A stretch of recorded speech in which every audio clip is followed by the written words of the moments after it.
انجمن نے، ایک کمیٹی نے انگریزی سرکار سے بل پاس کروایا کہ کیلنڈروں میں، ڈائریوں میں 12 وفات کی جگہ پر عید میلاد النبی کا لفظ لکھا جائے اور عید میلاد النبی کے نام پر چھٹی دی جائے۔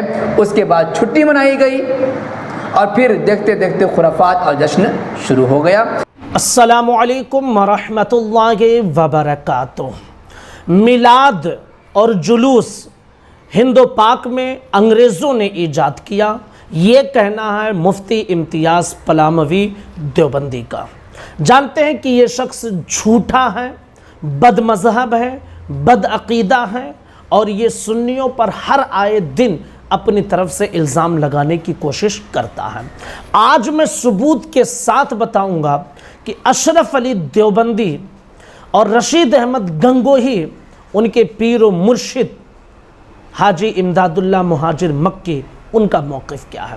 لیکن اس سے پہلے آپ یہ جان لیجئے کہ میلاد مصطفیٰ منانا، یہ دراصل اس کی اصل اگر آپ تلاش کریں گے تو آپ کو پتہ چلے گا کہ یہ میلاد یہ حضور کی سنت ہے۔ کہ آپ کو نہیں معلوم ہے کہ حضور صلی اللہ علیہ وسلم پیر کے دن روزہ رکھتے تھے؟ آپ سے پوچھا گیا تو آپ نے فرمایا کہ یہ میری ولادت کا دن ہے۔ یعنی پیر کو روزہ رکھنا اور ولادت کے دن روزہ رکھنا یہ میلاد کی اصل ہو گئی اور یہ سنت ہے۔ اب رہی بات یہ کہ مروجہ جو طریقہ ہے آج کے دور میں جو رائج ہے، کیا یہ فرض ہے، کیا یہ واجب ہے؟ تو اس کے حوالے سے سمجھ لیجئے کہ یہ مستحب و مستحسن ہے، جائز کام ہے، ثواب کا کام ہے۔ یعنی فرض واجب نہیں ہے، جائز ہے، اگر کوئی کرتا ہے اچھی بات ہے۔ اگر کوئی نہیں کرتا ہے لیکن وہ جلوس، وہ میلاد کا مخالف بھی نہیں ہے تو پھر اس پر کوئی الزام نہیں ہے۔ ہاں، جب مخالفت کرے گا تو پھر اس پر ہم جواب دیں گے اور اس پر الزام ہوگا۔ لیکن اگر وہ نہیں کرتا ہے، بھائی نہ کرے، وہ شخص مخالفت نہیں کرتا ہے بس، تو پھر اس پر کوئی الزام نہیں لگے گا۔ جیسا کہ آپ اگر اس کے حوالے سے جاننا چاہتے ہیں تو حول الاحتفال صفحہ نمبر 63 پر میں اسکرین پر لگا دوں گا، آپ وہاں پڑھ کر دیکھ سکتے ہیں۔ علامہ شامی علیہ الرحمت والرضوان فرماتے ہیں کثرت سے اگر کوئی درود و سلام پڑھے تو یہ بھی کافی ہے۔ جواہر البحار جلد 3 صفحہ نمبر 340 پر۔ یعنی میلاد کوئی خاص طریقے کا نام نہیں ہے، درود پڑھ کر بھی آپ کر سکتے ہیں اور اس کے علاوہ صدقات و خیرات کر کے میلاد منا سکتے ہیں، غریبوں کی مدد کر کے آپ میلاد منا سکتے ہیں، غریبوں کو کھانا کھلا کر آپ میلاد منا سکتے ہیں۔ جو اچھا طریقہ ہو آپ کی نظر میں، آپ پورا اچھے طریقے سے میلاد کی خوشی آپ کر سکتے ہیں۔ یہ ہمارے علماء نے اپنی کتابوں میں لکھا ہے۔ جو رائج طریقہ ہے یہ مستحب ہے، اگر کوئی کرتا ہے تو الزام اس پر نہیں لگائیں گے۔ ہاں، اگر کوئی نہیں کرتا ہے تو اس پر بھی الزام نہیں ہے، لیکن اگر مخالفت کرتا ہے تو الزام ضرور ہے۔ اب یہ شخص کہہ رہا تھا کہ دراصل اس کو انگریزوں نے ایجاد کیا اور ٹائٹل وہی دیا ہے، تو سن لیجیے، آپ ہم پر الزام لگا رہے ہیں اور آپ کے کہنے کا ٹائٹل دینے کا مطلب یہ ہے کہ سنی یا انگریزوں سے ملے جلے تھے، تو سن لیجئے۔ وہابی، دیوبندی اور شیخ عبدالعزیز محدث دہلوی اور مجدد الفسانی علیہ الرحمہ، ان سارے اقوال میں ذکر کروں گا۔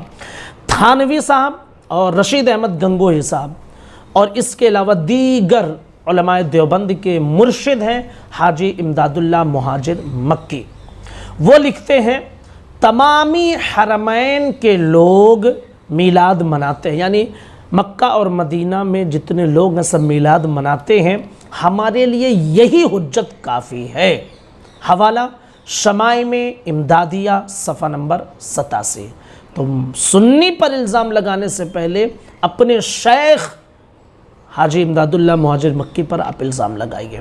غیر مقلدوں کے بہت بڑے محدث، معتبر محدث مانے جاتے ابن جوزی، وہ لکھتے ہیں یہ اچھا عمل یعنی میلاد ہمیشہ سے حرمین شریفین یعنی مکہ و مدینہ، مصر، یمن و شام، تمام بلاد عرب اور مشرق و مغرب کے رہنے والے مسلمانوں میں جاری ہے، اور وہ میلاد النبی کی محفل قائم کرتے ہیں اور لوگ جمع ہوتے ہیں، جیسا کہ بیان المیلاد النبوی صفحہ نمبر 58 پر ابن جوزی نے نقل کیا ہے۔ پتہ کیا چلا کہ یہ انگریزوں کی ایجاد کردہ نہیں ہے، یہ تو رسول اللہ سے محبت کرنے والوں نے پہلے ہی اسے رائج کیا تھا۔ دیوبندیوں اور وہابیوں کا جب وجود بھی نہیں تھا تب سے میلاد مصطفیٰ پڑھا جا رہا ہے۔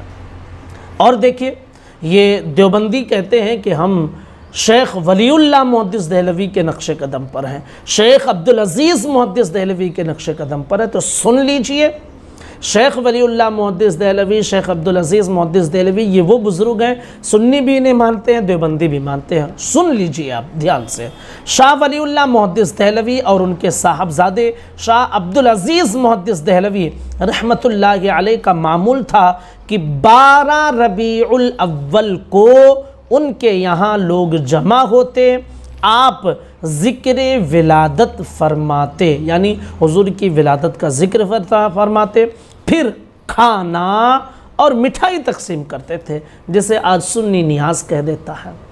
تو آپ کو تکلیف ہوتی ہے، جیسا کہ الدر المنظم صفحہ نمبر 103 پر موجود ہے۔ حضرت مجدد الفسانی کی ہم تعریف کرتے ہیں اور مانتے ہوئے بڑی عقیدت ہے ان سے، اور یہ دیوبندی بھی مانتے ہیں۔ ہاں، اب مجدد الفسانی کا بھی موقف سن لیجیے۔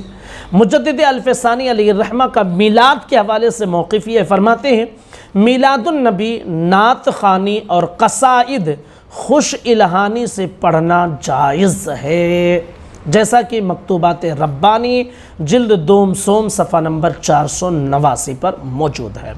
امام ربانی شیخ احمد فاروقی سرہندی مجدد الفسانی علیہ الرحمت والرضوان فرماتے ہیں، میلاد خوش الہانی سے نعت و قصائد پڑھنا جائز ہے، جیسا کہ مکتوبات ربانی دفتر سوم مکتوب نمبر 72 پر موجود ہے۔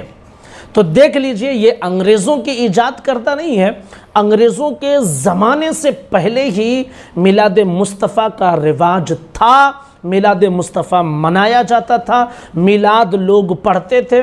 ہاں، زمانے کے حساب سے الگ الگ طریقے اس میں رائج ہوئی ہیں، جیسے پہلے ہو سکتا ہے کہ جلوس نہ رہا ہو، آج جلوس بھی نکالتے ہیں۔ پہلے لائٹیں نہیں تھیں، لوگ چراغ جلاتے تھے، اور اس پر ہمارے پاس دلیلیں بھی موجود ہیں۔ آج لائٹیں ہیں تو لوگ قمقمے جلاتے ہیں۔ تو نئے نئے دور میں نئی نئی چیزیں جو جائز طریقہ ہے وہ سب رائج کیا گیا ہے، وہ سب ملائے گئے ہیں اس کے اندر، لیکن اس کی اصل موجود ہے اور یہ صدیوں سے منایا جا رہا ہے۔ یہ انگریزوں کا ایجاد کردہ نہیں ہے۔ انگریزوں کا اگر ایجاد کردہ ہے تو وہ دیوبند ہے، اور اس کے تنخواہ خوار اشرف علی تھانوی، گنگوہی، نانوتوی، امبیٹوی، بھوپالی، یہ لوگ تھے۔ سنیوں کا کوئی انگریزوں کی تنخواہ خور نہیں تھا۔ معزز ناظرین، آپ کے لیے ایک ضروری اعلان ہے۔ اگر آپ دنیا اور آخرت کی بھلائی چاہتے ہیں تو آج ہی اللہ عز و جل اور رسول پاک صلی اللہ تعالیٰ علیہ وسلم کے ساتھ جڑ جائیں۔ آپ فرائض ادا کرنے کے بعد نبی پاک صلی اللہ تعالیٰ علیہ وسلم پر درود پاک کثرت کے ساتھ پڑھیں۔ اپنی زندگی میں کم از کم 1.25 لاکھ مرتبہ درود شریف پڑھ لیں۔ اس کے لیے ہمارے ایک بھائی نے ایک اپلیکیشن، اسلامک اپلیکیشن قافلہ درود شریف ایپ لانچ کیا ہے، جس کی لنک ڈسکرپشن میں موجود ہے، اور آپ اسے پلے اسٹور سے بھی ڈاؤن لوڈ کر سکتے ہیں۔ اس میں بہت طرح کے فیچر موجود ہیں، حتیٰ کہ آپ ڈیلی جو درود شریف پڑھتے ہیں، ڈیلی بیسس پر آپ اسے انٹر کر سکتے ہیں اور اسے محفوظ رکھ سکتے ہیں کہ آپ نے ایک دن میں کتنی بار درود شریف پڑھی ہے۔ اس کے علاوہ اگر آپ کسی دن درود شریف پڑھے اور انٹر کرنا بھول گئے تو ایک ساتھ 7 دنوں کی انٹری کرنے کا آپشن بھی پائیں گے۔ اس کے علاوہ اگر آپ کی کوئی نماز قضا ہے یا آپ کوئی اور وظیفہ کرتے ہیں تو آپ اس کی بھی ٹریکنگ اس ایپ کے ذریعے کر سکتے ہیں۔ اس کے علاوہ اگر آپ کے گھر میں صرف ایک ہی موبائل ہے تو ایک ہی موبائل فون میں آپ 4 سے 5 اکاؤنٹ بنا کر گھر والے جو درود شریف پڑھتے ہیں ان کے پڑھے ہوئے درود کو آپ اس میں انٹر کر سکتے ہیں، ان کے پڑھے ہوئے وظیفے کو آپ ٹریکنگ میں لے سکتے ہیں۔ تو معزز ناظرین، آپ اس اپلیکیشن کو ڈاؤن لوڈ کر لیں اور درود شریف کثرت کے ساتھ پڑھیں، نبی پاک صلی اللہ تعالیٰ علیہ وسلم کا دامن تھام لیں۔